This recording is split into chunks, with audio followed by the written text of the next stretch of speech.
Salmos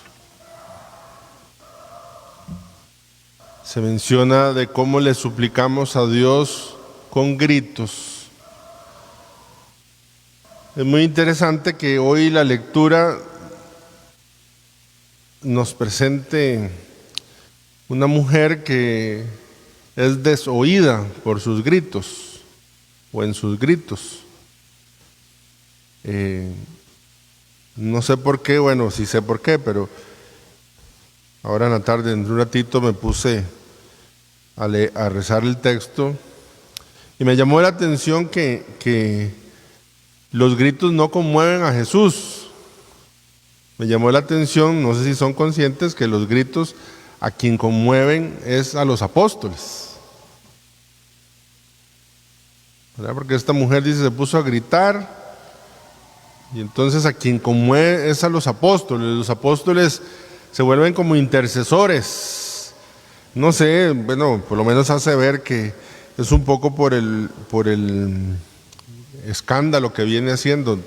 Tuvo que haber sido de Atillo esta mujer, ¿verdad? Bueno, un galillo seguramente, haciendo un escándalo. Y entonces, si siguen el texto, bueno, no lo tienen ahí todos, pero me maravilla más que dice que frente a los gritos, ¿verdad? Bueno, y los apóstoles le dicen, y Jesús responde, yo no he sido enviado sino a las ovejas descarriadas de Israel. Y entonces dice, ella se acercó entonces a Jesús y postrada ante él le dijo, Señor, ayúdame. Entonces vean qué interesante, pensaba yo que hay cosas que se alcanzan de Jesús no con gritos, sino postrados. Porque dice que le dijo, ¿verdad? No le gritó. Antes le había gritado, Jesús, hijo de David. Ahora esta mujer dice, se acercó a Jesús y se postró. Entonces yo decía, Señor, qué rico, qué grande eres. Hay cosas que quieres que en nuestra vida alcancemos con gritos, y seguramente no los gritos de mala crianza, sino gritos de desesperación, esos gritos que nacen del corazón, y otros postrados ante ti. San Agustín, comentando este texto muy bello, si alguna vez se topan el sermón de la mujer cananea, muy bello porque habla cómo de verdad el Señor a veces, dice él, retarda algo porque no es que no tenga misericordia y que tengamos que convencerlo, sino porque hace crecer el deseo de nuestro corazón, según lo que plantea aquí.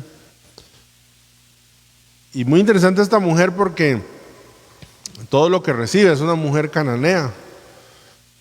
Además de fe, yo diría que humildad de esta mujer, ¿verdad? No pelea. Dice que iba gritando y el Señor no le respondió ni una sola palabra. Y luego cuando le respondió le dice, no está bien darle de comer el alimento de los amos a los perros. ¿Qué hubieran preferido usted? ¿Que se quedara callado o que le respondiera eso? Y frente a ninguna de las dos actitudes esta mujer se echa para atrás. San Agustín, comentando el texto, dice, aquella que pidió migajas se vio sentada a la mesa del amo, se vio sentada a la mesa del Señor. Y es por su humildad y por su fe. Humildad significa reconocer que Dios lo sabe todo. Yo no sé cuántas de las peticiones que nosotros hacemos a Dios vienen cargadas de condiciones.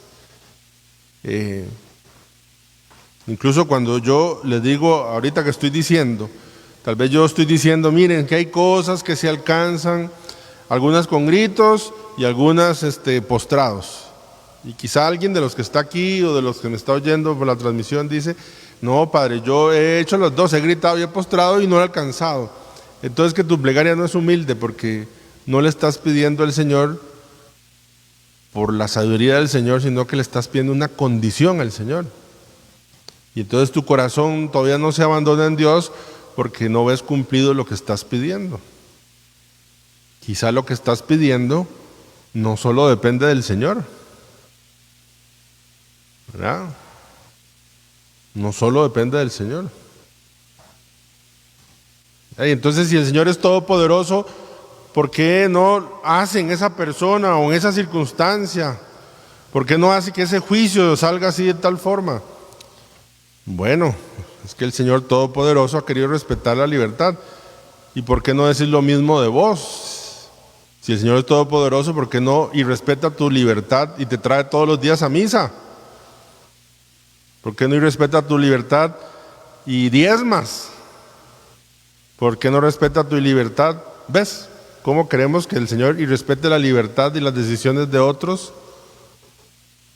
Pero cuando tiene que ver con mi libertad y mi respeto, entonces que a mí sí lo respete.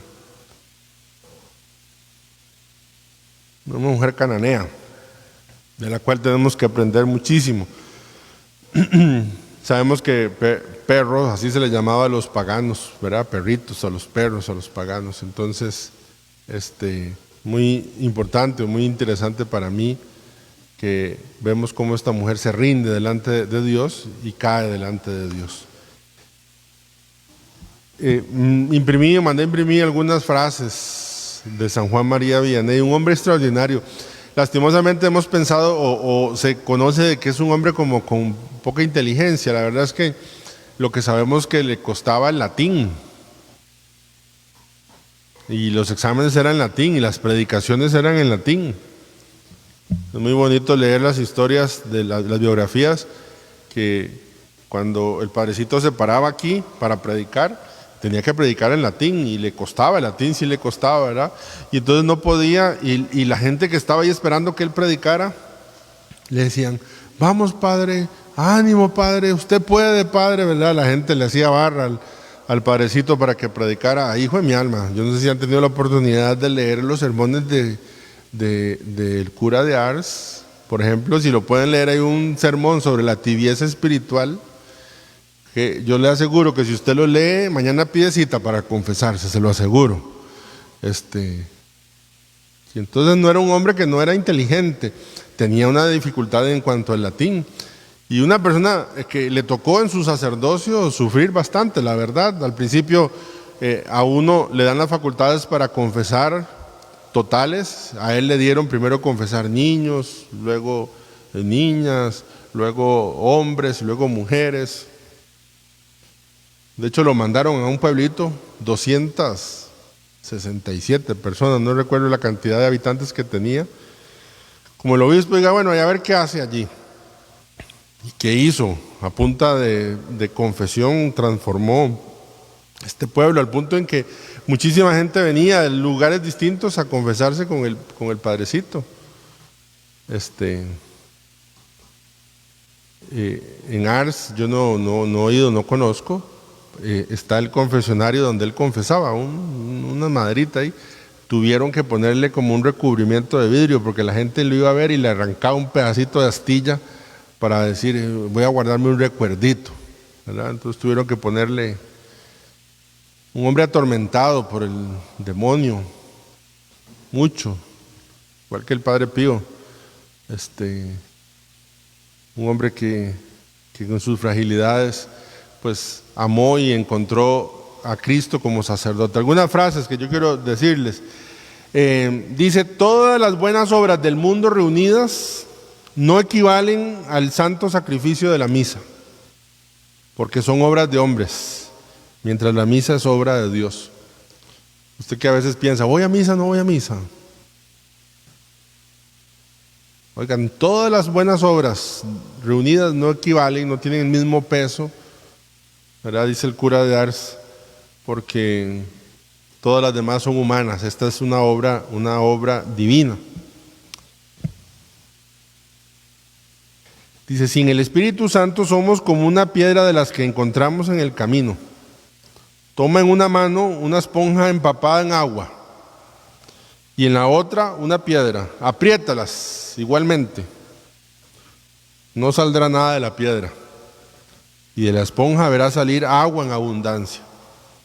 La esponja es el alma llena del Espíritu Santo y la piedra es el corazón frío, duro, donde el Espíritu Santo no vive. ¿verdad? Hay que invocar constantemente al Espíritu Santo. Le decía en una carta a una hija, no pidas a Dios el conocimiento total de tu miseria, no lo pidas. Yo le pedí una vez y lo alcancé. Si Dios no me hubiese sostenido, hubiera caído al instante en la desesperación. Quedé tan espantado de conocer mi miseria que enseguida pedí la gracia de olvidarme de ella.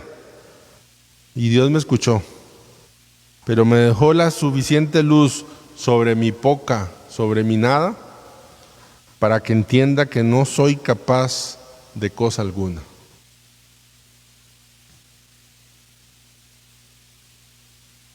Dice, el medio más sencillo de encender esta llama, el del amor de Dios en el corazón de los fieles, es explicarles el Evangelio. Yo estoy convencido de eso. Estoy convencido que una forma en que se enciende el corazón de los hermanos es poder transmitir el Evangelio. Usted le transmite el Evangelio a cualquier persona, a un vecino, un amigo, y poco a poco en el corazón ese fuego se va encendiendo. Y ojalá que podamos hacerlo todos, que podamos predicar el Evangelio, que podamos contar el Evangelio y decir el Evangelio. Si preguntas a los condenados, dice, ¿por qué están en el infierno? Responderían, por haber resistido al Espíritu Santo. Si dijéramos a los santos, ¿por qué están en el cielo? Responderían, por haber escuchado al Espíritu Santo. Espíritu Santo de nuestra vida, vean cómo hace la diferencia. No es Dios quien nos condena, dice el cura de Ars, somos nosotros por nuestros pecados. Los condenados no acusan a Dios, se acusan ellos mismos. Dice, he perdido a Dios, mi alma y mi cielo por mi culpa. Es como cuando la gente dice, es que me dejó el bus. No, usted no llegó a la hora, el bus se fue, ¿verdad? Entonces, bueno, una gran serie de frases. ¿Qué quisiera yo? Invitarles a dos cosas con el cura de Ars. Primero, a tomar el valor de las cosas espirituales, la confesión y la Eucaristía, en gran estima. Por eso ve el sacerdocio así. Incluso leyendo yo un poco, a veces digo yo, es que este padrecito exageró con el sacerdocio, ¿verdad? Desde mi mirada como sacerdote, yo digo, y es que habla tantas cosas del sacerdote que de pronto no estoy de acuerdo yo. Y tomo conciencia de que no es la persona del sacerdote, sino el sacerdocio. Y entonces encuentro que es un regalo que Dios quiso dar, ¿verdad? Dice, deja un pueblo, dice él, deja un pueblo sin sacerdote mucho tiempo y adorarán a las bestias, dice. Interesante, hablando de la importancia del sacrificio de la Eucaristía. Y lo otro, la parte de la vida de la oración, de nuestras luchas, es abrirse al Espíritu Santo. Yo conozco muchísimos hermanos, incluso en mi vida un momento, que queremos luchar contra nuestra propia miseria, pero lo hacemos al margen del Espíritu Santo, no invocándolos, no abriéndonos, no escuchándolos, no siendo dóciles al Espíritu Santo.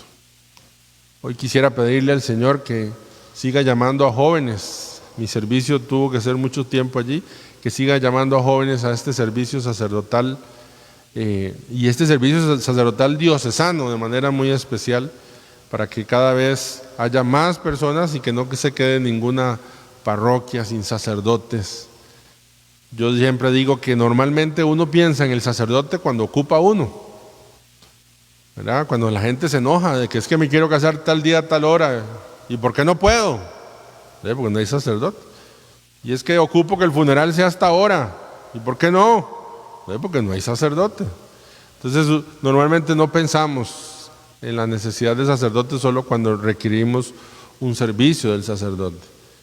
Le pedimos al Señor, por intercesión del cura de Ars, que nos regale muchos y santos sacerdotes. Oh Jesús, pastor eterno de las almas, gloria al Padre, al Hijo y al Espíritu Santo.